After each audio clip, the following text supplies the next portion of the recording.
Happy Friday, everybody. Happy Welcome. Friday. Welcome to Riff and Refine. Just us today after us. a week with a guest. Back to just the boys. How you doing, I do Josh? quite like the on off, like the every other week. I do. Like it's almost I like do as a well. chance to decompress, take our learnings, chill. I agree. Give us like one more week to have like updates and things as well. Yeah. So Yeah. I'm And a then fan. like I'll be on the next episode if you want. LOL. exactly. There we go. But then it's also like fun where it's like then we know we've said it from the beginning. It's so much easier with guests when it's like, hey, this is the time we do it. Can you do it or not? Can't beat it. You seriously cannot beat just being like, hey, be here or not, that's fine. And I also love, like, because of the nature of our show, like if somebody ends up having to cancel like an hour before the show, I'm not worried at all. Like they could cancel and we could just keep on rolling. It's like that Hot Ones meme. It's like, who's worried? You? Not me. Not me. Not me. So true. Not us. What you been up to, Josh? Just let me take a quick sip of my zero sugar Mountain Dew Baja Blast. Baja Blast. They do Baja Blast Taco in Bell. the can. I thought you could only get it at Taco Bell. Says Taco Bell original right there. But very cool. There we go. But not sponsored by Taco Bell. Yet. If we don't get Taco Bell in the sponsor bar at the bottom at some point, our show has failed. My life has probably failed at that point. Josh is like, I've my mission, my purpose. I should start one of those like YouTube series where it's like day 15 of me asking Taco Bell to sponsor me.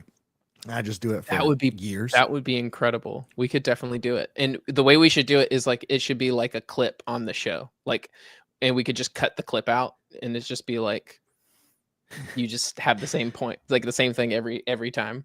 Yeah, I guess I should just like every day be eating something from Taco Bell so they know that I spent money there. And then yeah, this is one of those times where it's like it is legitimately not just like somebody who's like, I just want money. Yeah. Like, yeah, it's like they're not. It's not just somebody who's like, oh, I bet Taco Bell would pay me a lot. It's like, no. We have a bona fide Taco Bell enthusiast.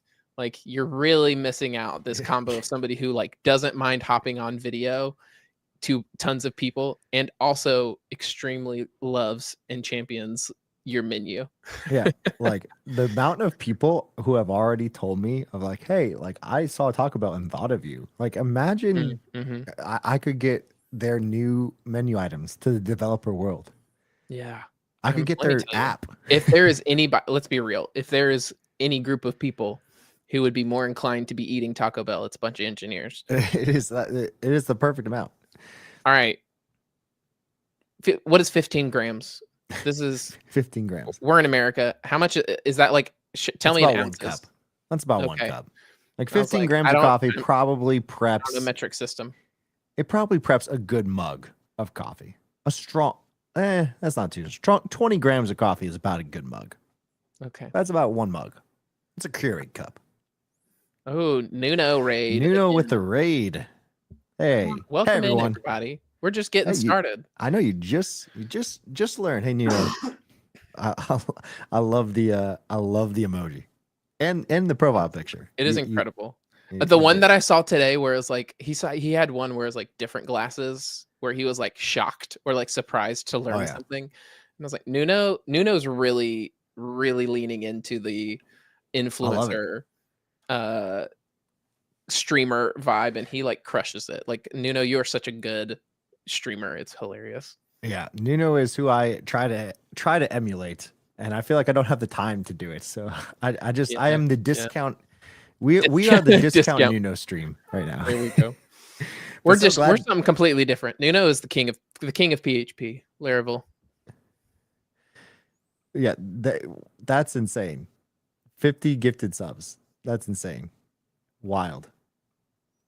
Also, hey Tilly. This is crazy. You guys are crazy.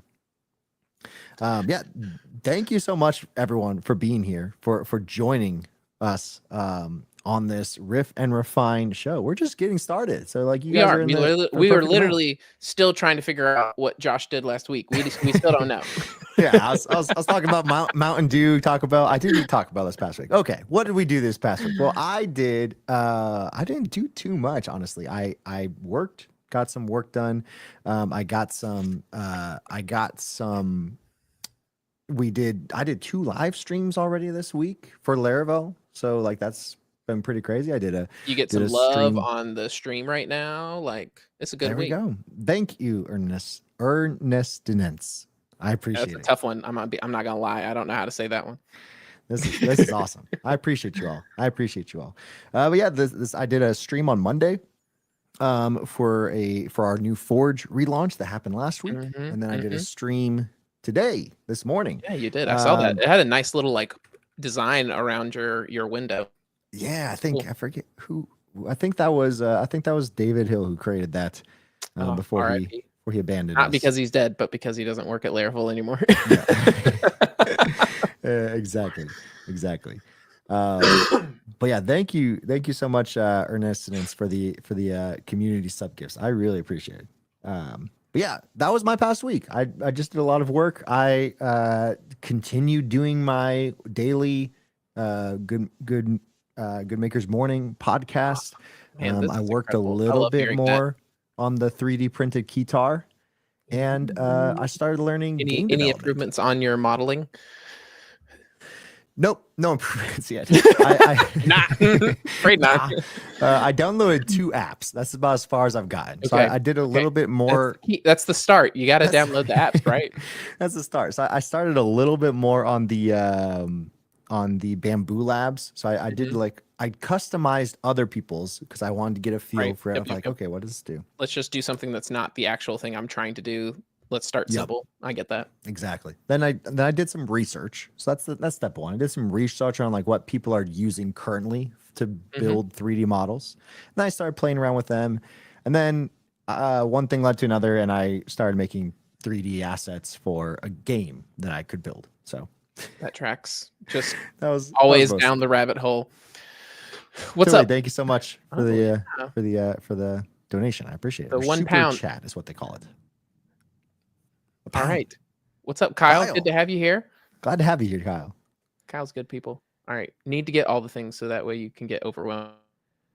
Enough to procrastinate. Exactly. And like all the things, meaning like all the applications, all the software, all the setup. I think I'm in a good place to procrastinate right now. What about you, Will? I know that Will might be freezing a little bit right now. But is it me? Are you back? Is it me? Is it my internet? Is my internet the one that's bad? I think it's yours, but I think you're back now. That makes sense. Okay, good. What happened your past week? Now that we got super chatters, we got comments, we got raids. Yes, it's a busy start to the show. Which printer? The P10. P1S. P1S. That's what I said. All right. What is Ploy, by the way? Tell me what that is. Ploy is a alternative to Laravel Forge. So he's migrating from he's doing the right thing. My Laravel sponsored thing, that I should say, is right. Nice. Cool. All right. Well, last week I got the official green light on the cottage being done. Ooh. Which means green light for I can now open my 3D printer. But the 3D printer is still in the box. Okay. At some point we got close. It's like I've got the permission now. But I'm not at a place where I can actually put some time into it. So okay. We need to be sponsored by Bamboo Labs. That's what we do. That's what it'll be. Let me tell you. Here's the thing. It's like we talked about this a little bit last week, where it's like if you want sponsors, you have to just go and get them. You have to like give them a place to sign up. And then you have to tell them like, hey, I want to sponsor with you. And I actually listened to, I don't know if you've watched it yet, but the Colin and Samir, one of their most recent episodes, they had an episode, kind of an episode. It was just like from their event in New York where they talked with Casey Neistat. And one of the things they were talking about was this, like where it's like you go and find the brands and you pitch to them like what value you can bring to them, kind of thing. Yeah. And man, I think we've got I've got so many ideas, so many projects that would be so cool if I had which I'm going to make no matter what. So that was like another thing that they talked about, which was interesting. We'll get into this later. But he was kind of talking about like the difference between like the creator economy in the past and the creator economy now. And I thought what he had to say was very interesting. So I'm going to jump to that later. But my week has been wild. My week has been wild because normally my mother-in-law watches our kids. And by kids, I mean like our youngest. The rest of them are at school. And my mother-in-law and father-in-law went on like a week-long trip starting on Wednesday. And normally when that happens, it's like, okay, well, cool. I'll just call my parents because they don't get to see the grandkids as often, and they can come down and they can like watch the kiddos so that I don't have to like throw off like our schedule or anything. But my parents also decided to go on a trip the same time as the other grandparents. So both methods of childcare gone. So I ended up having to take like time off this week during like the daytime to watch our 2-year-old, which was so fun, but it just like I've now you're swimming and work kind of thing. Yeah, swimming and work, tons of stuff to do, working at like night and stuff to try and like keep up with deadlines for things. So it's just been busy doing that kind of stuff, trying to get things done. But yeah, that's been about it. Sounds like then the goal, what I'm hearing from you is unpacking the, like, if I'm gonna guess, we're not even to that segment yet, but if I'm gonna guess what is next week for you, it's like unpacking the 3D printer, and then Bamboo Lab sponsor, Taco Bell sponsor by next week. There we go. Here's what I want to do. But we need to just actually buckle down and like make the sponsors page. Yeah. Like there's no reason why. No reason why we could. Yeah. I need to do that for like just our site in general. Just now that we actually have like a bunch of episodes and like a newsletter and all this kind of stuff, we need a hackathon. We need like a Josh and Will go to the woods hackathon. Yeah. Chop down some wood and there we go. We'll stream the whole thing. Yeah. 1 minute we're writing code for our website, the other minute we're in lumberjack outfits foraging for food. Yeah. Exactly. Wasn't there somebody on TikTok that did that? That was like their whole shtick was they just chopped wood. I saw were attractive. That too, but then I also saw, this is a completely different tangent, but this is what you signed up for Riff and Refine. So if you're here, this is what we're just riffing all over the place. I saw a Twitch stream that got viral because someone had a baby on live. What? Like in their house. Like they were just a normal streamer, but they went into labor. I think it was like intentional. I don't know if this was a normal streamer, but like they were like, hey, we're about to have a baby, we're gonna stream it live. And so it was like a home birth situation. It was like live streamed with like the birthing pool, the kiddie pool and everything. That is wild. Yeah. I could see how that would go viral. Like I mean, there is this, speaking of which, all right, I'm gonna bring a topic. All right, I'm actually gonna bring a topic. Can you can segue this? Yeah, I can segue this. Of all the things to segue, we're segueing this. All the things. So we're gonna tie 3 things together. So I was stuck at home with my youngest, which is like so great. I love spending time with my kids, and so I like part of not being able to work in the morning when the kid's awake is, well, let's just get outside, and we'll go for a walk.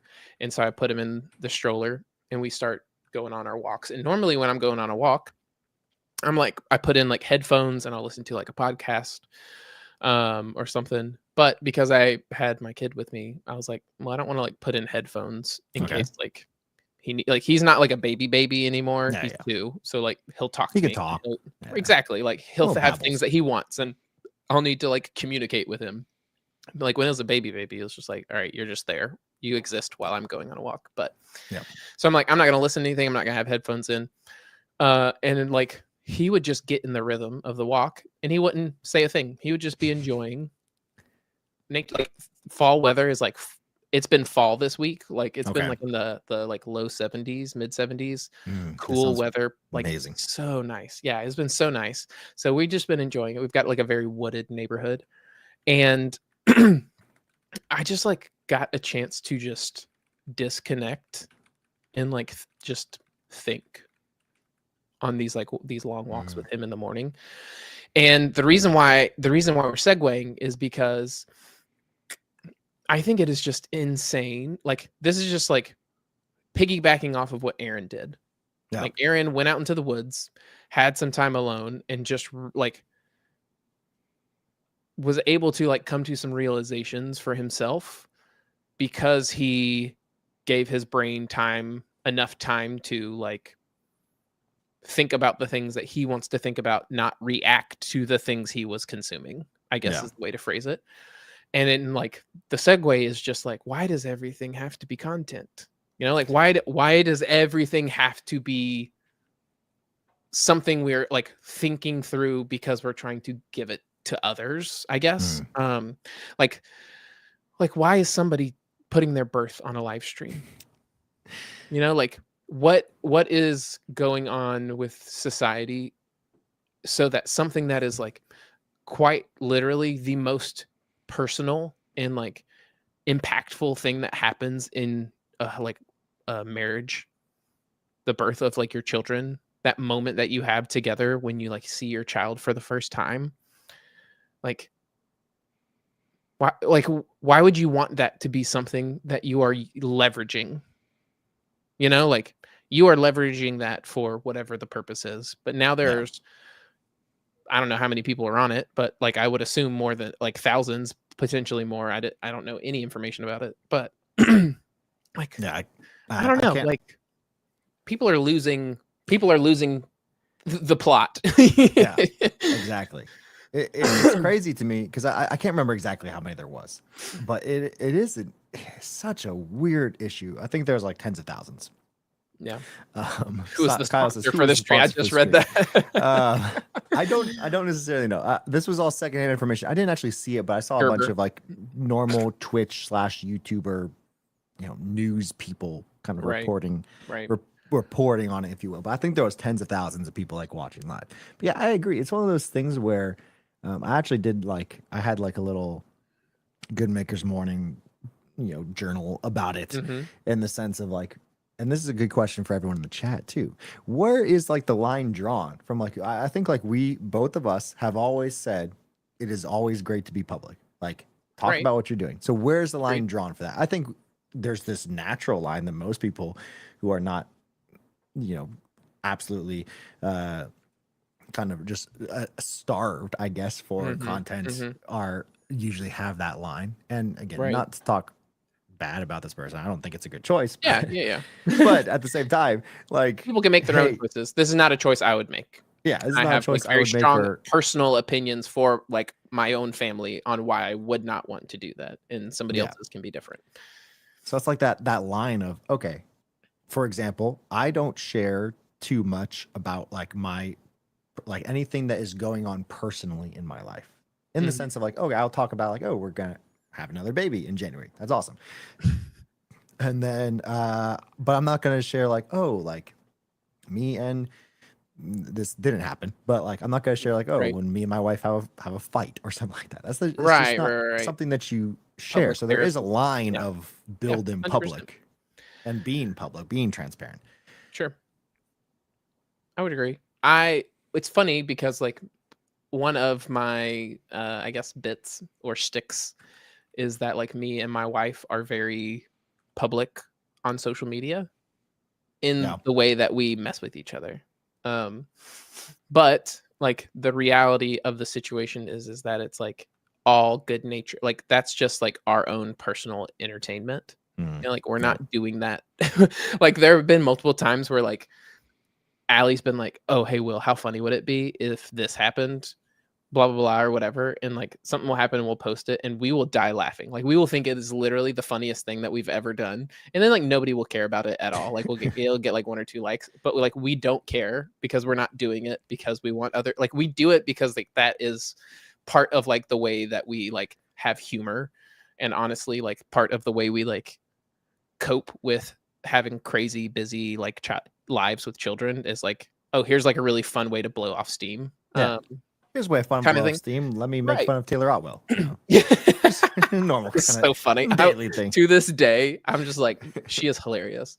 There's been multiple times where she's like, there's a line, like she's not just like, oh, well, I'm going to be the person that makes fun of everyone. Because there's been like multiple times where she'll like have like something funny to say about somebody who's like in our like first or second circle, like first or second degree connection kind of thing, where she's like, oh, I see this person a lot, and then she pops off and says some really funny thing that makes fun of them. But like she doesn't do that because it's not like there's like a line for her where it's like, no, like the thing is like I make fun of you because I know it's good natured and I know like how you feel and react to it, but I'm not going to start doing that just because I know it could get a bunch of like attention making fun of other people kind of thing. And like I'll share stuff about like my family and like things that we're doing and like funny stories. I don't know, like I don't have a line that is like super intentional. It's like a in the moment kind of thing where it's like, and what's funny too is like I think here's the difference. The difference is like I'm not going through my day thinking, okay, what can I do that would be good to share on social media? It's more of like oh, this really funny thing happened, and I know that like I always have like 6 or 7 people in mind on like Twitter or whatever who I'm like, oh, like they would think this is really funny. I'm going to post it for them because this is like the way we have a relationship. You know, like this is like, that is like, to me, it's like a relationship channel, not a like attention channel or something like that. And I think of it after the fact when I have specific people in mind. I don't ever think about like the personal things or those type of things as like, okay, what can I do that would be like family related and funny and like would make for like really good numbers on social media. I don't do that with personal stuff, but I don't mind sharing personal stuff when I know certain people that I have relationships with would be interested or think it's funny as well. Cause that's like, to me, that's like how, when you finally meet in person with people that you're friends with online, that's how it's not as awkward because like you feel like you know each other a lot better. I don't know. 100%. And then professional stuff is just like, professional stuff's just like, whatever. I'm putting everything up there. do it all. That's the thing. All right. What is design? Oh, okay. So this is like I'm 5. What is this is the segue from like the previous segue. So when I'm like on this walk, just thinking, I start thinking about this like fundamentals of design course that I was, that I've discussed in the past couple shows, that I'm going to try and think through. I'm going to try and think through like how I can put a course together that teaches the fundamentals of design. And so I'm walking and I'm trying to, I start thinking through like these lessons. And like one, it's hard. Like it is very hard to, like know what is going to be the right amount of something.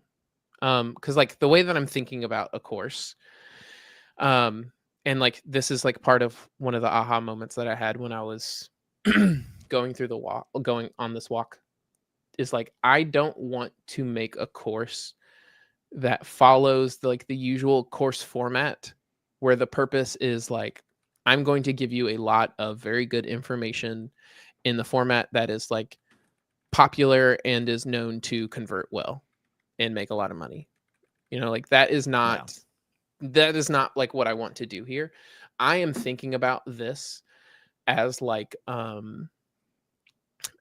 not like my not like magnum opus as in like this is like my final thing, but I'm thinking of this as like a Casey Neistat talked, this is like the tie-in. Casey Neistat had this moment where he's talking about the creator economy, where like the creator economy used to be more about the creative than the economy, and now it's more about the economy than it is the creative.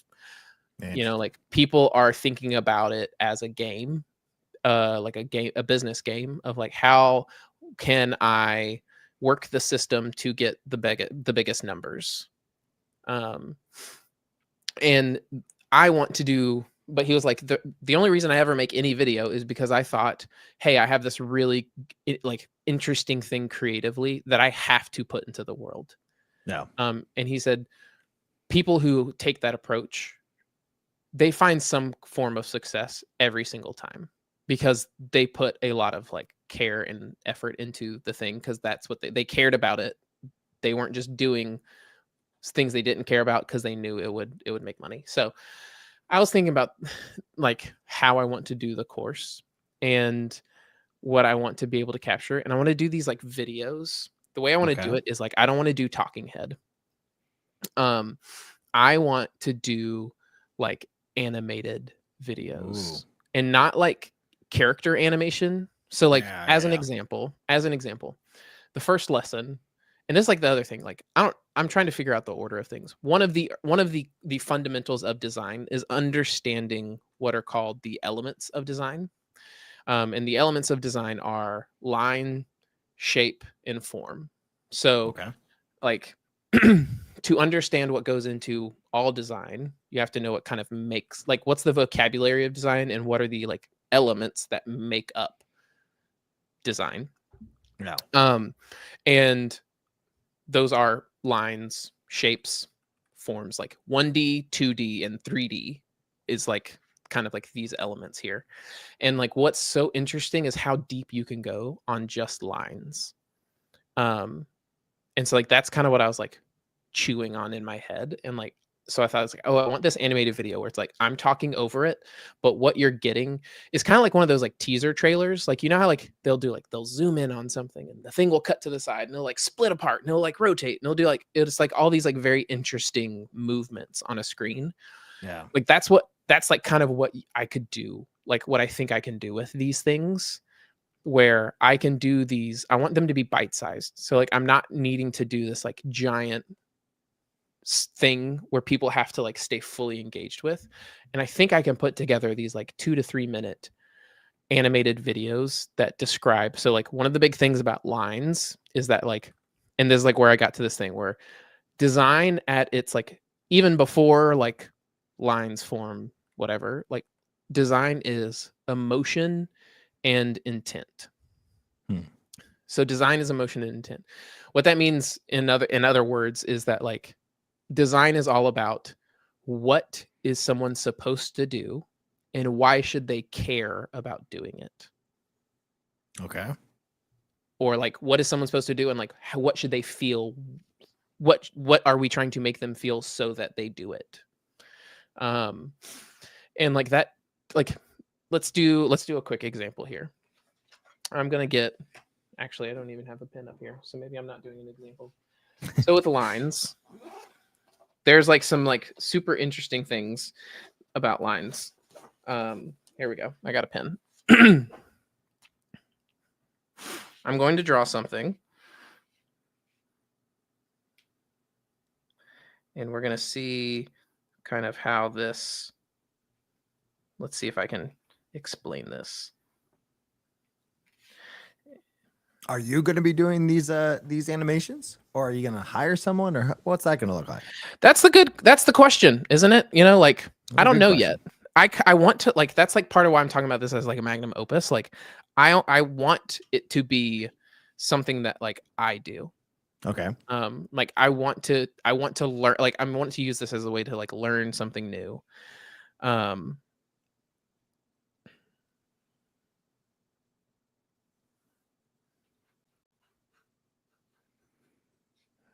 All right, so this is like super basic. All right, if you look at this, so these are this is just lines, but what 1, 2, these 3, lines 4, are 5, kind of 6, showing 7, you 8. is that Like 8 like lines. these lines are like just lines, but it's showing you depth. Yeah. Like the intent here is that like you kind of think that the lines like it's moving away from you. Okay. All right. So then we have something like this, which is like it's a very organic line. And like when you see this, the emotion with like organic lines like this is usually Motion. something like happy or like love or like wind, fluid, like these type of things. Then you've got like lines like this where it's like, okay, like something here is like Crazy. angry or like chaos, or you know, like you can put emotion into lines. You can put like dimension into lines. And like with lines, like lines can be put together in a way that like point your attention towards something. But like that's the same way with shapes. And like when we start getting into like the later lessons on like layout and composition, like all of these things, like they all come down to one thing, which is just like, what is the emotion? Like what are the elements and the things that you can learn that are fundamental to design to convey emotion?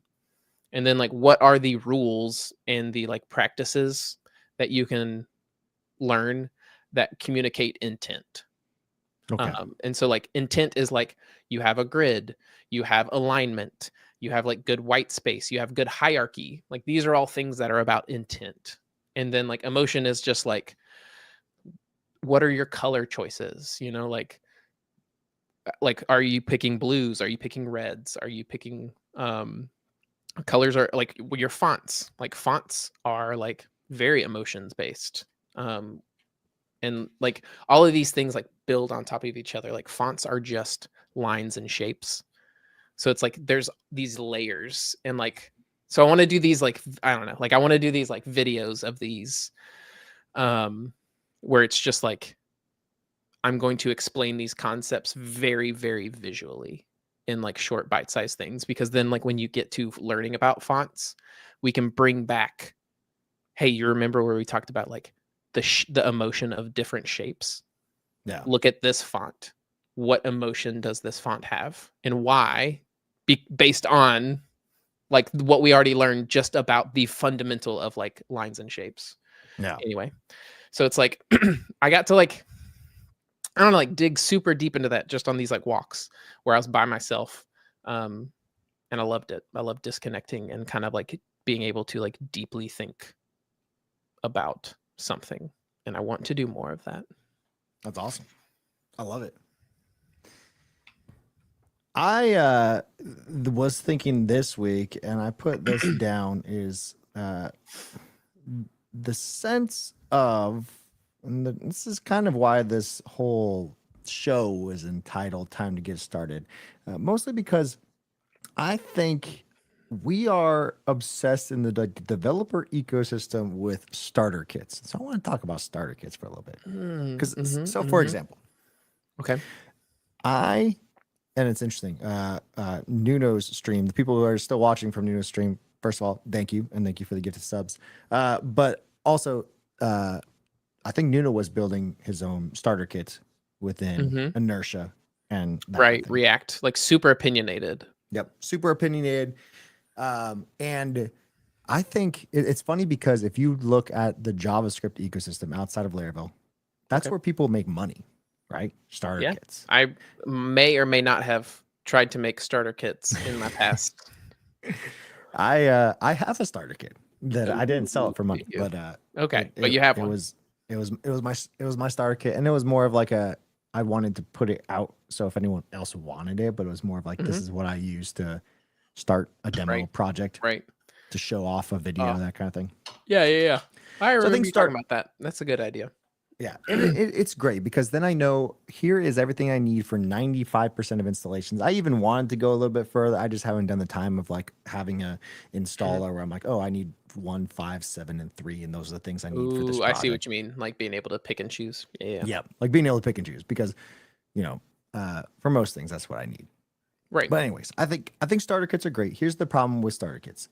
Okay. We in the development world specifically have been kind of trained that that's what we should reach for first when learning something. Ooh.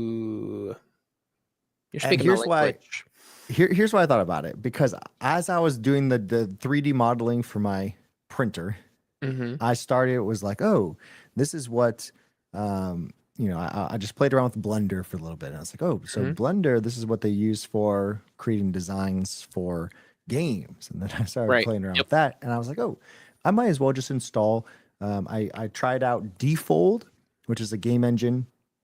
I think they have like, it's kind of like a cross-platform game engine, a Okay. little bit stepped down from Unity. So I think it's still Right. 3D. Yep. And then I tried out Love 2D, which is what the Primogen built their latest game Cordoria. on. Yep. Yep. In Lua. And then the first thing I tried, so I installed those things. I was looking for a starter kit for both of them. Because I Oh, wanted to okay. see, okay, what does like a super basic, hey, here's the things that I would typically need for 80% of things. I just want Okay. that created for me. And most of them didn't have it. Like I searched for it and it was like, oh, there's no easy way to do that. Okay. And then I thought to myself, okay, well, why was I like looking for a starter kit? Of like, Why were that you? was my first initial inclination. Yeah. Like, then my initial inclination was like, oh, should I make one, kind of thing? Like, it's maybe other people are in the same boat as me, Yeah. or should I just? Am I trained? The problem with starter kits, I think, is less of.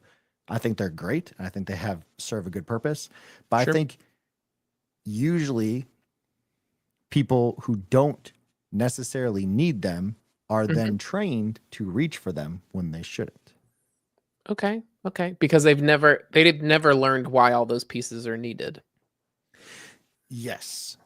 And I Okay. realize this is a controversial thing because I do think so. For example, I think the Laravel new usually Right. prompts you for a starter kit. And by default, you don't have to choose one. I think Right. those starter Right. kits are Well, great. it was later. I mean, it was later on too, where they even like people were like, "Can we get a starter kit that has less stuff?" Yep. Yeah, I think it was always possible to not have a starter kit, but then you didn't have Right. like all the other options Right. in Like a you lot can of have ways. the things, but not with like all the UI and other pieces to Yep. it. And now Yeah. that is now an option within Laravel. You can install Inertia React View, or you can install Livewire and not have any like login pages or auth pages or dashboard, Right. that kind of thing. And so I was doing some thinking as I was like starting to build out my own starter kit for Love 2D in a game. I'm like, Hmm. okay, is starter kits a good thing, or when are they a good thing? Okay. So wanted to riff on that for a little bit. Okay. Well, here's this. All right. So they talk, Justin and Brian, they have a live show that they do on Thursdays talking about AI versus forced practice and using this follow-up comic, learn the basics through forced practice. I'm Okay. assuming their take was like, you could use AI to build things, but if you don't know like the basics before trying to use AI to build things, then like you're going to get stuck at some point because you don't know how things actually work. Yeah. And I feel like that could be applied to starter kits as well.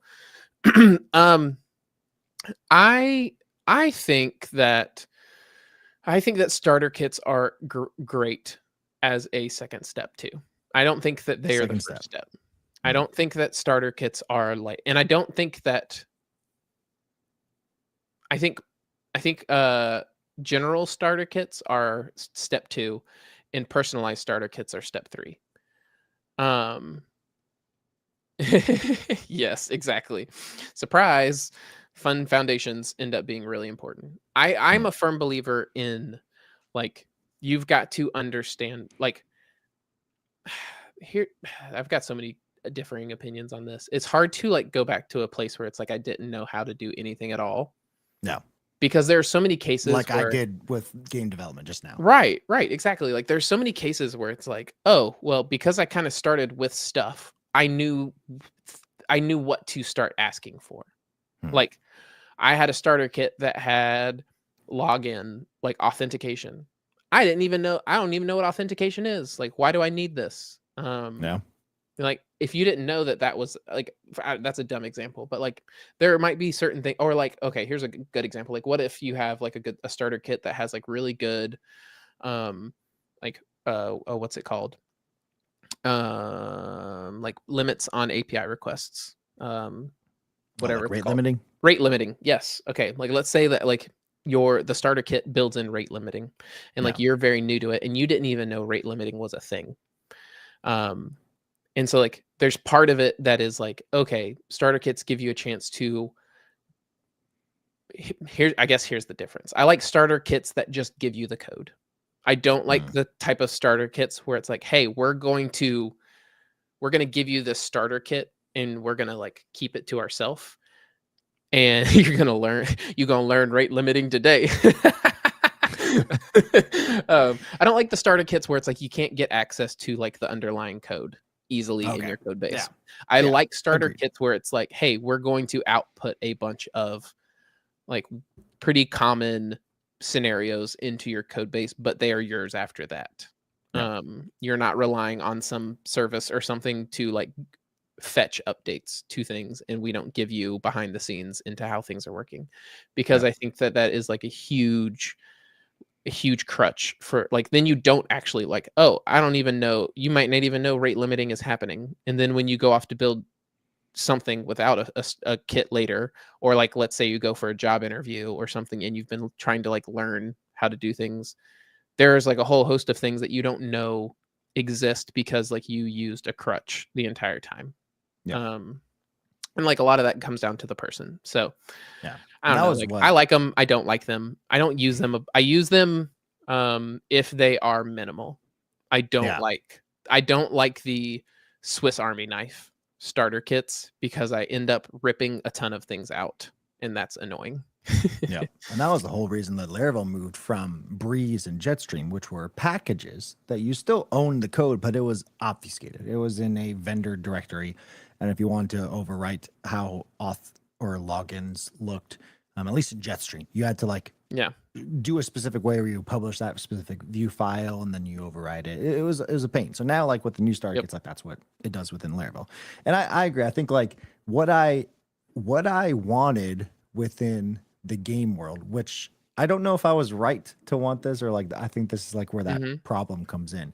I wanted to be told how to do like, okay, if I want to be able to like I want a basic like a settings page to be able to adjust things on the screen, or I want a basic like a new game, load game, that kind of like logic aspect. I just wanted to understand how you would do that, because most of the games that you're doing, even a single player game, usually that's what you do, right? You have some kind of settings screen that you probably need to adjust sound, adjust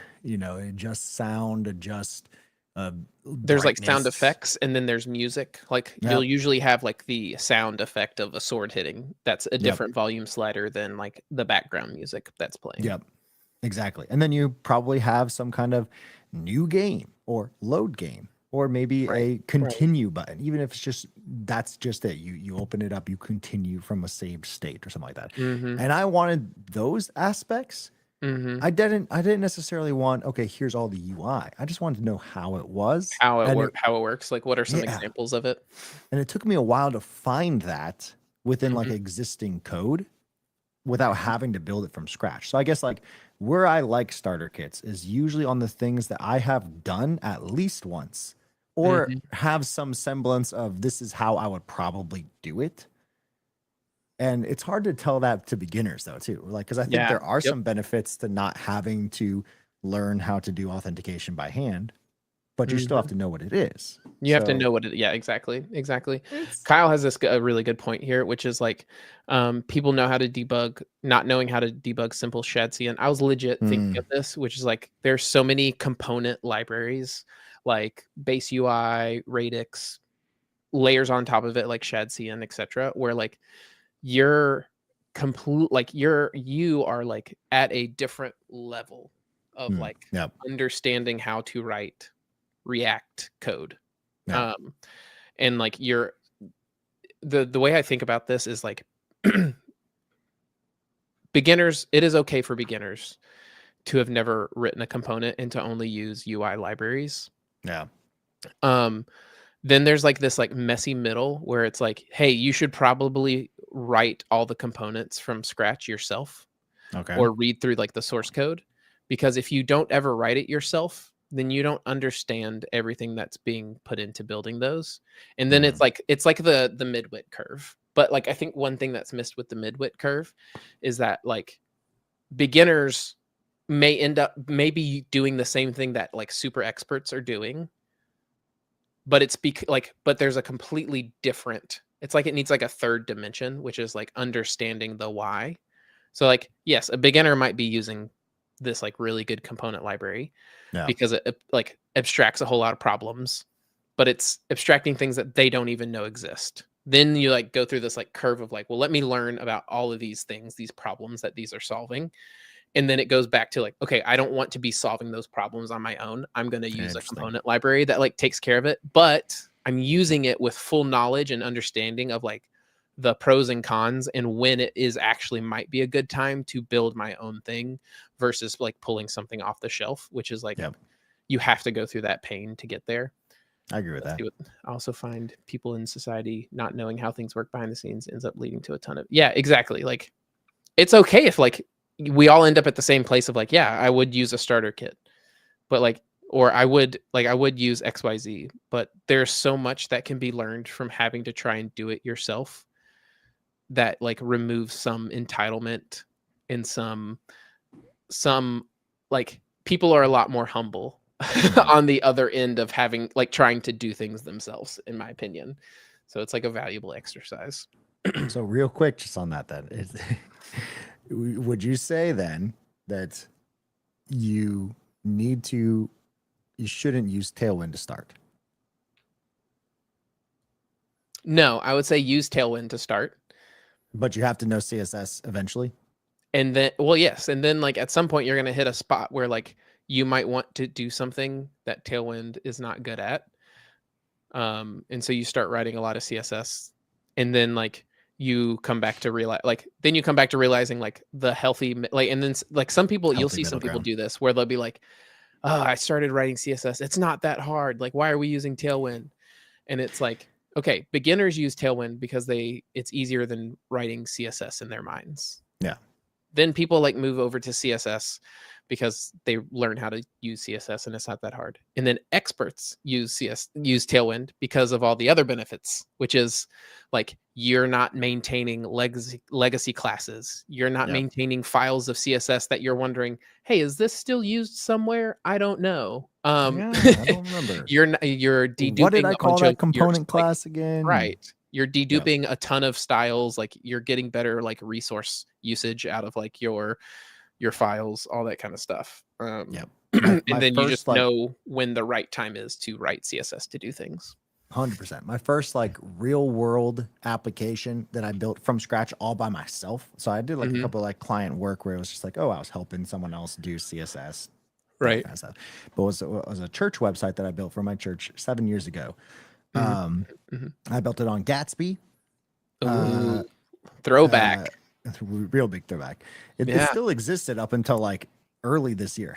I built it on Gatsby. I built it on Emotion CSS, which was basically like componentized. It feels so nostalgic hearing all of this. Like, it was one of those things where like it was kind of, you would just write CSS. For those who don't know, you would write CSS in the React component basically. So you would say like, hey, here's a function, and then I could apply that.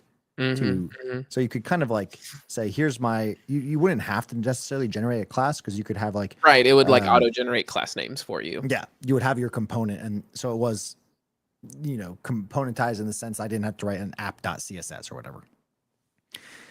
And it's funny how all of that, like doing all that made me love Tailwind so much when I started using it for real, where I was like, okay, all this stuff that I would have to normally do, like, hey, let me just open up this one function and then like here's 15 lines of CSS, when I could do like the same 15 lines as a Tailwind class.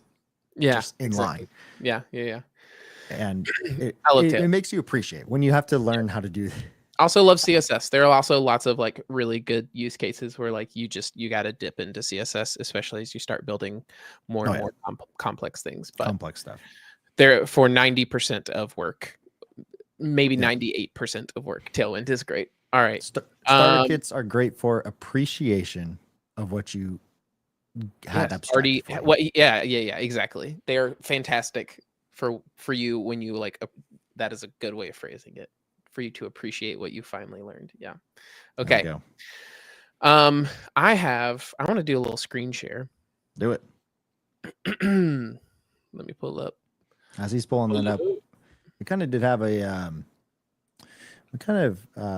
one of the things we already kind of chatted about was the what if we lock ourselves in the woods? I think we should absolutely do that next year. We should do like a Riff and Refine like hangout. I think we could even invite other people. Like I know it would just be fun. Us. Like I think it would be super fun to be like, hey, it would just be us if we invited other people. But here's the thing: like this is the purpose of it. Like for a certain amount of time during the day, we are going to live stream and we are going to build ABC. Our goal is ABC this weekend, or this like whatever we plan it. But it's also like we're going to be getting an Airbnb somewhere cool. Yeah, like people that we like people that are like close to us and our friends are like are interested in coming. We can just be like, hey, y'all come, and then when we're not streaming, we can all just like kind of hang out and have fun, and like people who are there could hop on the stream if they wanted to, kind of thing. Like Riff and Refine conf. Yeah, exactly. So it's like it's a live stream, so it's a business expense. Like we're going to work on the business, quote unquote. Like we're working on the show. It is content, so things can be expensed. Write it off. Right, exactly. It's a write-off. And then like it'll also just be like a sweet hang to rip off mostly technical, but it'll be like a sweet in-person hang. I think we get a sponsor for that. That'll be our goal. Like we get a sponsor to like, hey, you don't have to do anything. We'll just talk about you, have you on the stream. Yep. And have a bunch of people talk. Even better is if one of the things that we're trying to build involves has a product that would involve it in a way that's good. We should definitely figure that out. We'll think through that some more. And we'll try to do that next year. I think would be good timing for that. All right. I want to share this because like this is the sickest thing I've ever seen. This is dope. This is the Wire. This is the artwork for the Wire Live conf. So Kyle, I don't know what Wire Live is, but the shirt is sick. So Wire Live Wire is the like library for Laravel that does. How would you describe it, Josh? It's like the Hotwire, Live View, all of these libraries where it's like it's server rendered HTML over the wire. Yep, over the wire kind of thing. Extracting the JavaScript for you for that. Yes, trying to exactly. This one's it's maintained and written by Caleb Porzio, and he's putting a conference on in Buffalo, New York, where he's from. And this is like the shirt for the conference. It is so sick. So cool. It is the coolest thing ever. Imagine me wearing that on Riff and Refine show next. I told them. So what I'm going to show next is like the website. I made the website and they ended up last minute removing something that I thought was like super cool that I added into the design.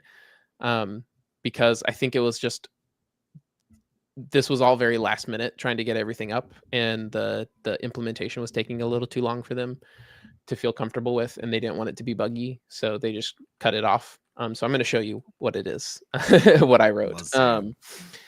And so like what they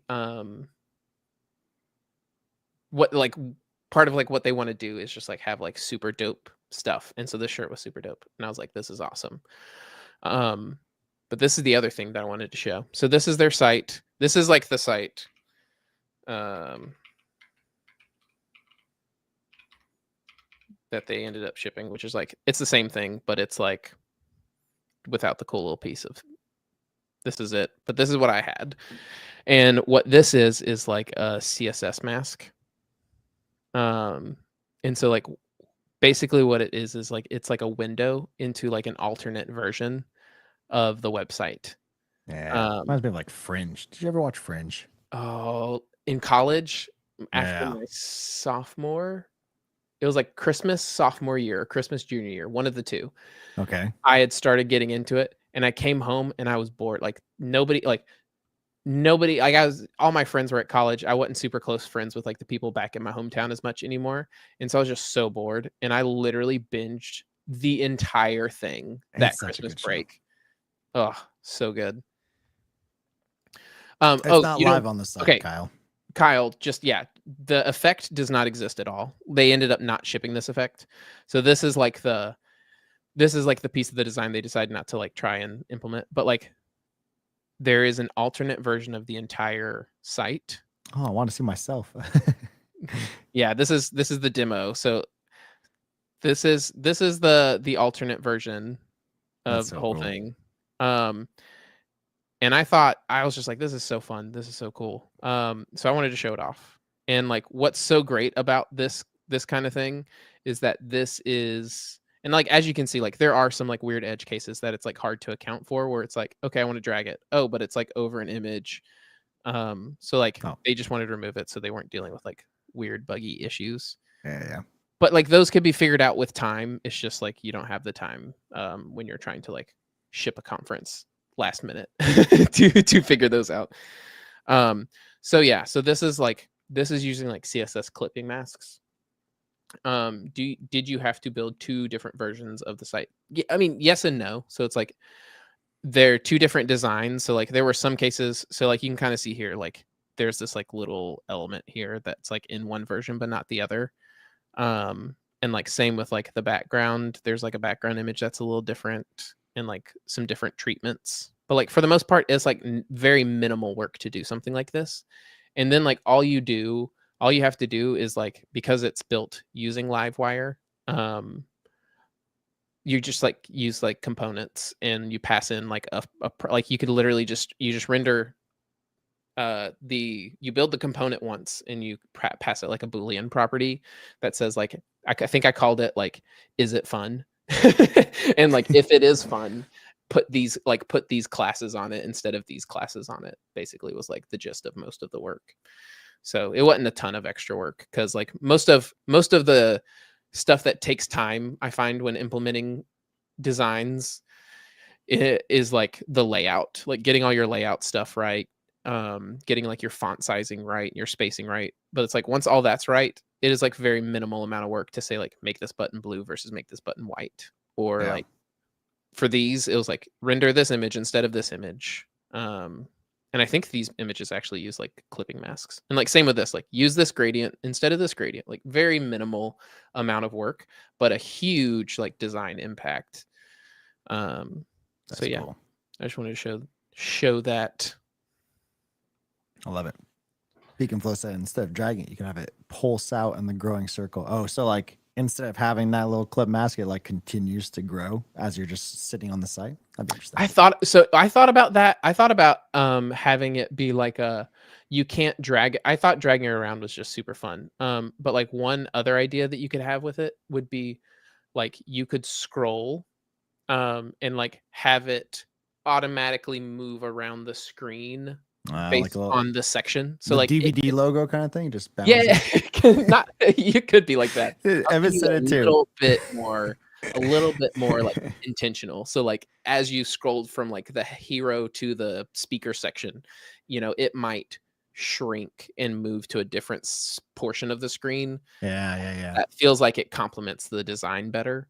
But I don't know. I just love the idea of like people being able to drag it themselves and like explore. Because like one of the other ideas that we had was like hiding things in the second version, like in the fun version, like hiding little things that like if somebody found all the things, then they would get like a prize when they got to the conference if they collected all of them.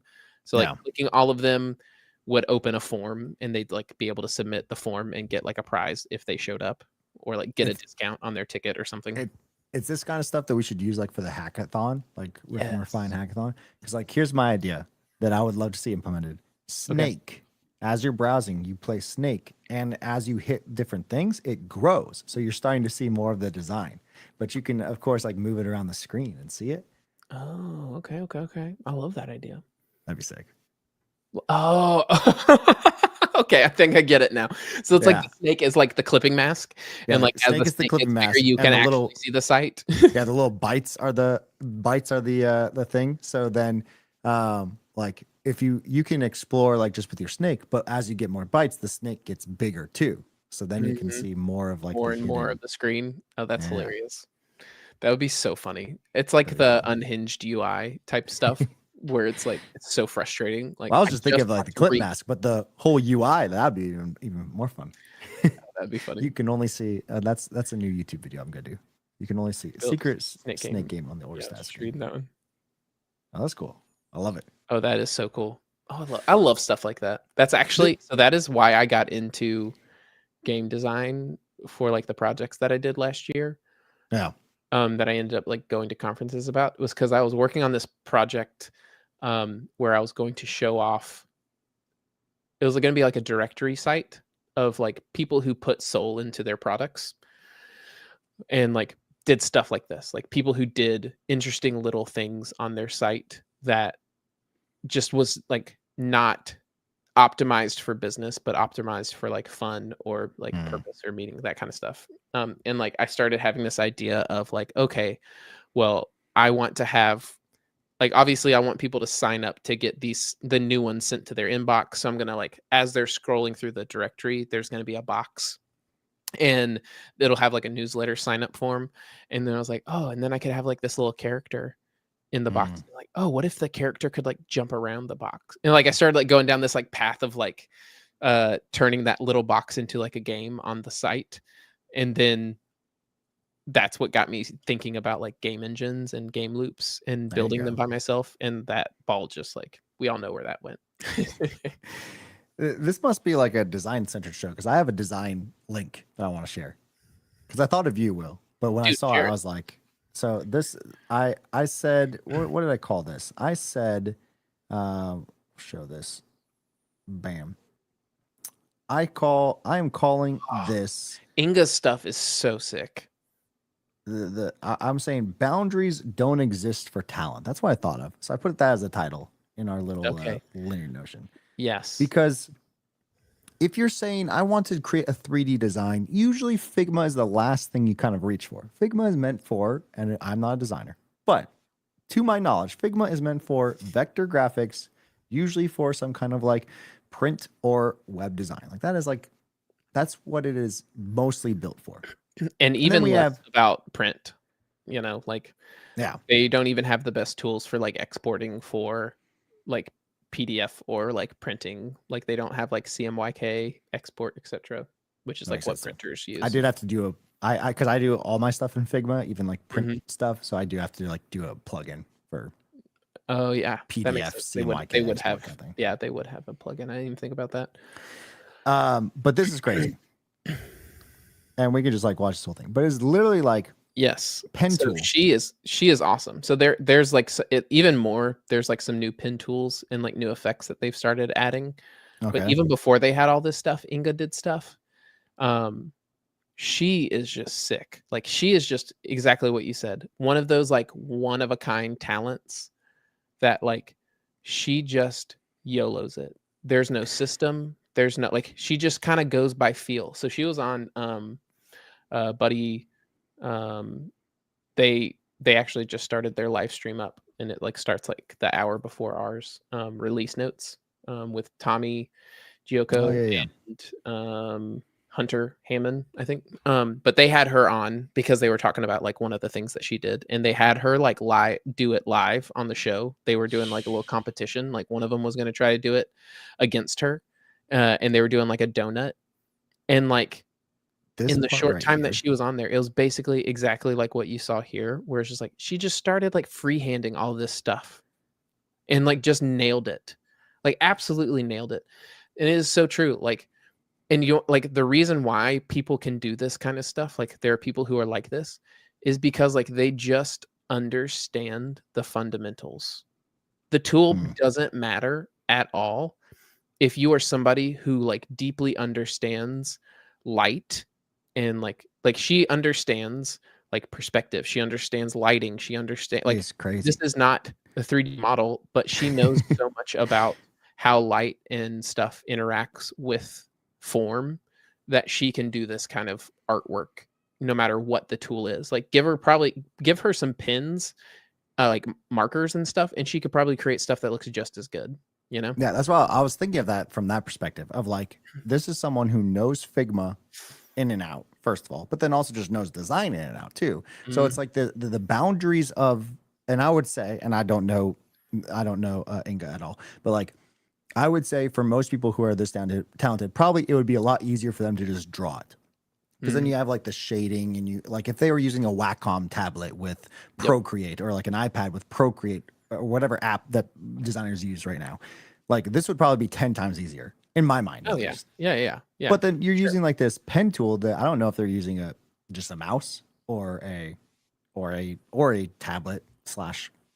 She said that she just uses the trackpad on her Mac. Like she was joking. She was laughing about it. She was like, I mean, if you see me doing these kind of things, you're like, who is like, it is not optimized. It is not like the most efficient approach but it's just what she does. She just sits on a MacBook with the trackpad and just busts these out. It's just crazy. And it's one of those things where like, at least even just in like this, and maybe she has, something to look at that you're kind of like, okay, let me just recreate this. And maybe this was like a recreation. I don't know. But at the same time, like the fact that you can visualize this first and then create it, I think like that's like where that boundaries that I'm talking about kind of fall away. Figma wasn't meant for something like this, but at the same time, because you automatically know all of these things of like, okay, this part is what kills me right here. Like when she's doing the lips right here, like all of a sudden, it's right here. Yeah. All of a sudden, I thought these were going to be, where is it? I thought these down here, I thought that was going to be like teeth. When I'm like seeing it initially. Right. And then like you zoom out and it's like oh, that's like the glisten of the glisten. Yeah. Lipstick. It's just crazy. It is crazy. If you are somebody, and this like goes back to our like discussion on like starter kits and like learning, like deeply learning something. Like when you deeply learn the building blocks for how something works, you can do so much more. Like sure, you can do the same, like you can do the happy path that everyone else is doing, but you are also somebody who can like push boundaries, like you're saying. Like boundaries do not exist for people who have like honed their talent to be like an expert at some technique or tool. And it's so cool to see it. Yeah. 100%. That's pretty sick title, right? Boundaries don't exist. Boundaries don't exist for talent. I agree. I love that. That's like a really good little catchphrase there. Yeah. That was me working out and I saw that and I put it in the linear doc and I was like, oh, that's a good title for it. I come up with good things. I love that we have the show because it's so fun to just like be looking around and just like, oh, this would be cool to chat about, and like just having somewhere to throw something and knowing that we get to like chat about it and then not just get lost to eternity. Yeah, Kyle, but listen. When is AI going to replace me and Will like chatting for an hour and a half about just random things? Who knows what? It probably could. It probably already does.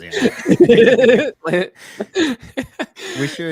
We should make. I had an idea for my own YouTube channel for this, but we should make like one time we should just go live and it should like be just an hour of clipped together Sora clips of both myself and you.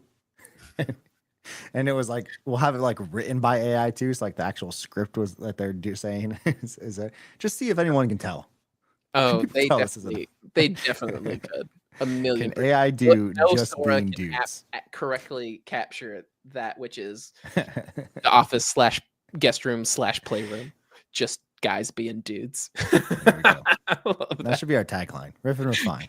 Riff and Refine. Just guys being dudes. There you go. What you doing next week, Will? Next week, so we have Monday off.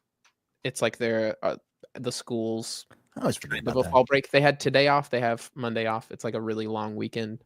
We're gonna go to Auburn tomorrow and go tailgate. Okay. And watch the football game. So that'll be super fun to take the kids to do that.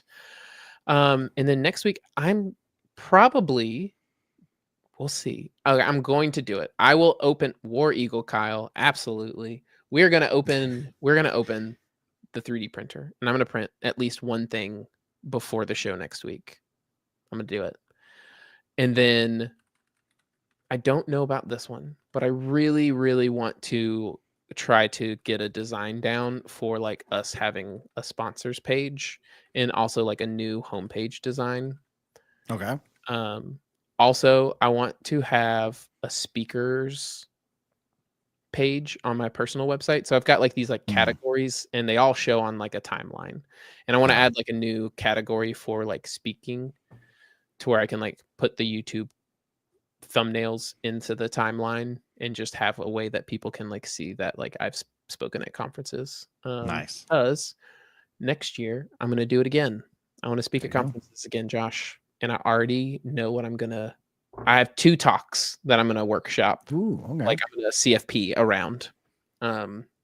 One, which is actually about this. Good thing AI will replace our talent. The title is going to be AI is actually going to give you more jobs. Is kind of the idea. But the idea is that like nice. People are going to like lean on AI for all the wrong things. And because of that, it's going to be easier for people who are willing to like put the right type of effort in to get jobs. Like it is going to be easier than ever to like rise above the crowd because I think everyone is going to use AI in very like AI is the great normalizer. So it's going to be even easier to be somebody who can like network and like stand out of a crowd. The more AI is used, I think the easier it will be for people who are willing to and want to like stand out is kind of the idea behind that one. And then the other one is called, I don't have a name for it yet, but it's going to be like something like, can you believe your ears? Tips and tricks from the web audio tips and tricks. API. Maybe not tips and tricks, maybe like now you're speaking my language. Like fun and I like some kind of, it's basically going to be like a whole talk on like demoing like web audio APIs. Yeah. And I'm going to build like a auto tune, and I'm going to build like an auto tune that does like arpeggios and like automatic chords and like a looping track to where I can like, my plan is to like to do like live on stage an auto-tuned performance basically where it'll have like you can like record something, you know how like some street performers do like the record it and then like replay it. Loop it, and then they add, like layer stuff on top of it. I want to like basically like build all that just using like browser audio APIs. Yeah, 100%. I think it's possible. I actually started messing around with the same thing. Confirmed it. Yep. So excited. I love the web audio API. Yeah. That and MIDI. Two MIDI things so cool. Underrated. Yeah. Underrated. So lots of like really cool audio things that can be done. And I think that could make for like a really cool talk that will get accepted. So I'm going to try to do React Miami. I'm going to try to do Laracon again. And I think that's it. That's it. I'm going to limit myself to only 2 this year because I don't want to be traveling all over the place. And I feel pretty confident. Like, I think there's like enough space between things to where I can like shoot for React Miami. If I don't get it, then I have plenty of time to shoot for like another conference that will happen later in the year. And like same with like if I don't get Laracon, then like I'm not gonna like be like, well, just in case I don't get the other 2, I'm gonna spray and pray to these other ones. Like I'm gonna be like, nope, these are the 2. If I get a rejection, then I will like look for another one so that I don't have what happened last year, which is like traveling way too much. Yeah, I it's tough for me because like I like to travel. My wife doesn't like me to travel usually, especially. Yeah. Oh, I really enjoy with baby 3 coming. I don't think. Yeah.